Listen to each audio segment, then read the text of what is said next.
time. But because we're on such a limited time, I just wanted to share with anyone that we're going to be explaining to you on owning your business. And the reason that's important is because not only I have been Ken's biggest supporter in all of his business endeavors. And so I've always been in the in the background for the most part. But today, and now being part of this LifeWave business, I'm stepping out. So now I'm doing more. I'm coming up on stage and I'm speaking to everyone and I'm getting out of my comfort zone because this is it. And this is doing so much for me individually. So with all that being said, I'm going to allow Ken to go ahead and take care of this stage for me today so that I can continue learning and be on and take my notes. Awesome. Thank you, baby. Hey, look, guys, I want to tell you, she would never have done this, months ago. So this is incredible. Give her another round of applause. And it's all about growth. It's tough. When you want to accomplish something and you're not really there mentally and you got to grow. Growth is hard. I mean, and I love what I think Hobby said. You can make money or you can make excuses, but you can't make both at the same time. So taking ownership in your business is so important. And the story, I can relate to this. I'm an engineer by education. I was in the construction business prior to LifeWave and now. And, I remember years ago when I first saw this industry as an engineer, I don't want to sell nothing. Sell it, man. You guys are out there selling this stuff, making money, but that's not me. That's not me. And you know what I figured out? And my mentor taught me this. He said, well, Ken, what do you want? I want this, I want that, I want that. Have you got it yet? No. So if being who you are can get you what you want, you would already had it. So either change who you are or change what you want. And I had to change who I was. Now, I didn't change my personality and become a different person. I developed more skill sets. See, and that's where I think a lot of folks, they miss the boat, man, because, they're looking for something to just happen without them changing. You got to be the change. And I'm going to tell you what I've learned. Small changes in skill set can create huge changes in income. And so you don't have to become uh-oh, am I going the right way? Uh-oh, what did I do? See, you don't have to be smart to do this. All right, here we go. So hit the green button, right? Ultraman. I'm hitting it, nothing's happening. So anyway, all right, let's get down to it. All right, because I'm running out of time. Guys, in being, taking ownership of your business, you got to understand certain concepts. See, a lot of times I'm going to tell you for me, I invited my way to supplemental income in this industry. What I'm about to tell you right now, you don't have to know this if you just want to make a little bit of money. I mean, and I'm going to tell you something. I've never seen in this business, I've been around this industry for three decades. I've never seen a company or a product that has produced more people making supplemental income across the board than I've ever seen. I'm not talking about people getting rich. How about getting out of debt, right? How about some extra money for vacation? I've never seen people making $5,000, $500,000 that other companies, they couldn't sponsor anybody. But people are coming on board. Customers coming on board. People are seeing checks coming in every single week. How many people have made money with LifeWave? Raise your hand. See, that is unusual. Don't think that's normal in network marketing for all these people to raise their hands. I'm telling you guys, we got to have something incredible, but you got to understand in network marketing, you don't have to know what I'm going to tell you right now to make that supplemental money. But if you want to make generational money, you're going to have to learn some certain concepts. And one of the things that my mentor taught me is when you're watching your business, there's 3 phases of momentum. There's create, sustain, advance. If you're taking notes, guys, sorry, we're going to have screenshots for you here.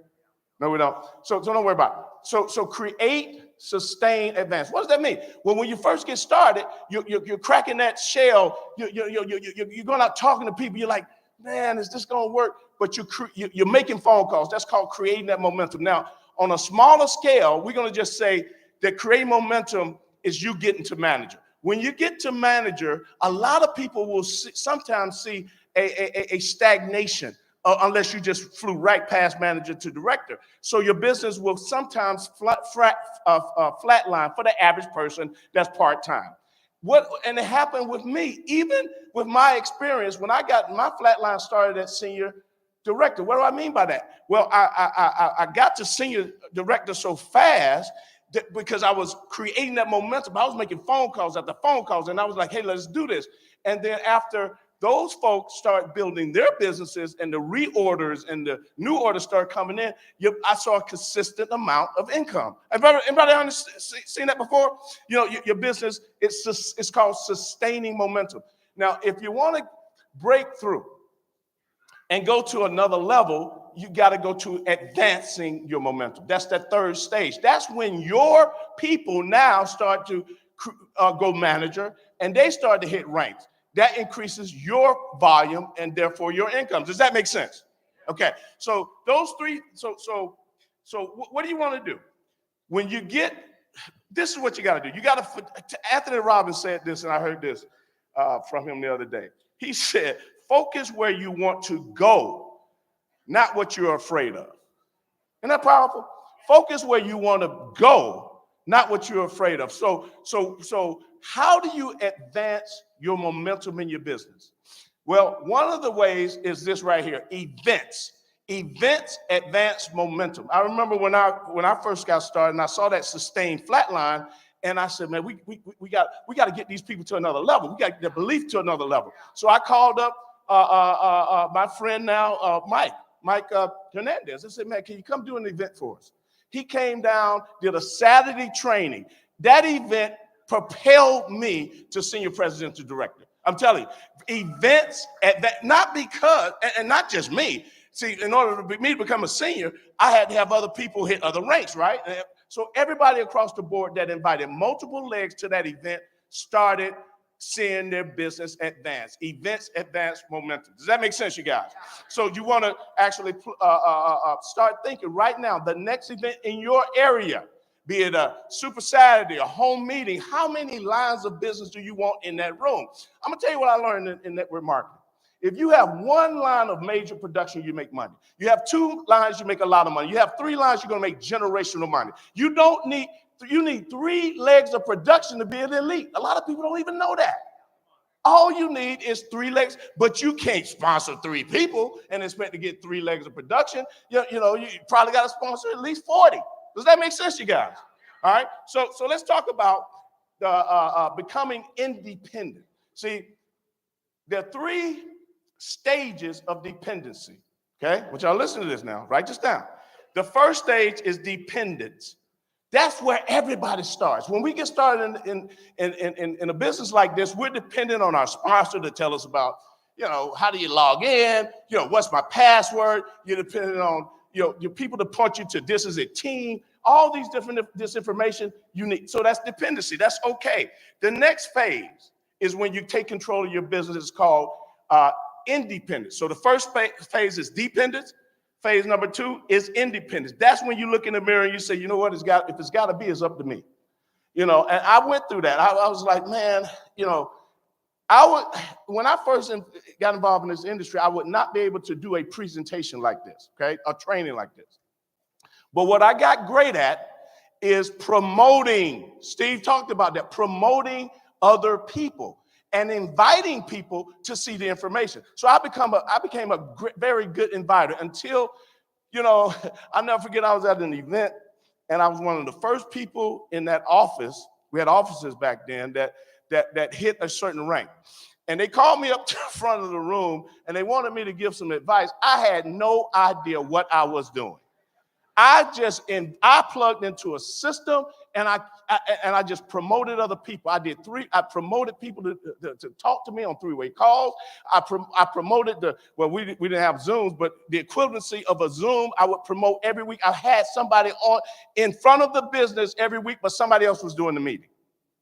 And my mentor told me something. He said, Ken, I see your business is going well, but as long as somebody else is holding that pen for you, they're controlling your income. Because I told him what my goals were. He said, if that's what you truly want, you got to do something different. Yeah, the system is helping you. See, there's two types of people in network marketing. There are people that use the system, there are people that are the system. And if you want to lead your people, they need to see you being the system for them. Does that make sense, you guys? Now, again, this is not for everybody. I'm talking about generational wealth. If you want to become a person that, that's at the top of this company, is elite, you have to learn how to do an effective presentation. And that's what my mentor told me. He said, man, you got to get out of your comfort zone. And then I went home and I looked in the mirror and I said, man, he's right. All this edification I'm getting because I'm at this rank, they got me standing up and poking my chest out and walking across stage and getting trophies. I didn't know what I was doing. I didn't know. And he said, well, Ken, you got to be bad before you can be good. And you got to be good before you can be great. Do something. And so he said, are you doing one-on-ones? I said, what's a one-on-one? He said, well, you telling me you're inviting people to these meetings and they're not showing up. Yeah, man, that's why my business is flatlining. Man, I'm trying to get these other legs going. I can't get nobody to come to the meeting. I went through my list. He said, Ken, stop doing the things that don't make you money. And I was like, what do you mean? He said, if you keep inviting folk and they ain't showing up, stop doing it. Go to take the presentation to them. I said, I don't know how to do that. He said, how many presentations have you watched? A bunch, man. He said, you know how to do it. You just scared. If you've seen enough of these Zooms, y'all can think about what we have. We have a slideshow. I had to take a dry erase marker and draw circles, okay? You guys have a slideshow PowerPoint presentation. All you got to do is click and read. That's all you got to do. Now, you want to get good at telling stories. Remember something. People will forget your name, but remember the story. So how do you get good at telling stories? Copy these stories you hear. Everything I say right now on my private presentations, I stole from some of these people on the front row by watching their videos, right? And I may mention your name maybe once or twice. After that, it's mine. I said it. Okay. So realize, guys, we have the tools out there. See, and I wanted a slide to pop up. If you can write down these 7 steps of a highly effective presentation, because as you're watching the Zooms, you want to write little quotes or information that maybe Mike said, maybe Matt or Kim said, maybe whoever. You want to, wow, that was great. Make it yours, and then put your own personality with it. Does that make sense, you guys? All right, now, I'm going to tell you what we got to do. Everybody in this room has got to do. We got to expand the way we think, all right? Because before I saw Stephen Jean's check, I